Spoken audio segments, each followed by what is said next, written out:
Hi, I'm Dudley Evenson. And I'm Dean Evenson. And we are welcoming you to our gardens, but we want to share with you some fun stories about our recent journey to Monet's gardens. We just released our album, Monet's Garden. It was based on our journey to France a couple of years ago. We were very fortunate to get there before everything closed down, and we had literally the trip of a lifetime. In fact, we started out in Paris, where we went to all of the museums where Monet's paintings were hanging. Yeah, it was really wonderful to be around such beautiful artwork. So really the source of Impressionist painting, and just to be able to see them hanging in the L'Orangerie, a little bit in the Louvre, but the Musée d'Orsay, and then we also went to the Musée Marmottan Monet, which is has a lot of the later Monet paintings. We really enjoyed being in L'Orangerie. Do you remember that one with the big paintings? Yeah, the decorations, as they were originally called. Monet did these huge paintings, 8 by 20 feet. It's huge. And he created them to create an environment where you walk into a room with all his paintings surrounding you, and you get a real feeling for what his interpretation was, what was happening in his garden. I appreciate those paintings in particular because they were done around the time of World War I, and I believe some of his children were actually involved in the war, and it was really encroaching upon Giverny, where he lived with his family, or his family had probably grown up by then, but it was an important, almost like a art therapy for him, would you say? Well, he didn't stop painting.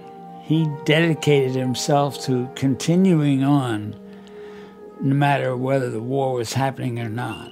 He disliked the war and wasn't going to allow the war to stop his work. And he painted all the way through the whole war and created some of his masterpieces in the process. So he worked out his own methods and own lifestyle by going and painting and painting and painting. His style of painting, he did the big, huge paintings in his studio, but he also would go out into nature a lot and do paintings based on the different times of the day, which had different kinds of light. There's a special atmosphere where he had his studio, and as the day goes on, the moisture content in the atmosphere changes, and so the quality of the image changes. And he worked it. He would have 6, 8 paintings up, and he would go from one to the other as the day went on, and created this beautiful collection of the same objects, the same nature, but the different times of the day. Well, the Impressionist painters were the first ones who really painted en plein air, as they say, outdoors. Before that, painters would probably do sketches, and they would then come back in and paint them in the studios. But these painters really loved nature, and they made a special point to be outside as much as possible painting.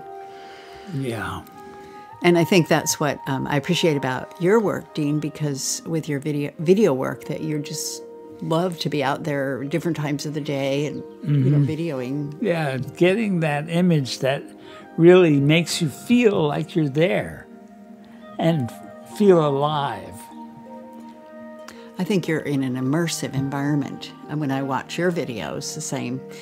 as when we look at Monet's paintings. It's very immersive. You feel there's also a sense of intimacy. I think that's important. It's not like just these big, vast landscapes, which have their place, but he really goes into detail, as you do when you're looking at the river or the mountains or the streams or the garden, particularly the gardens. Yeah. I really get a feeling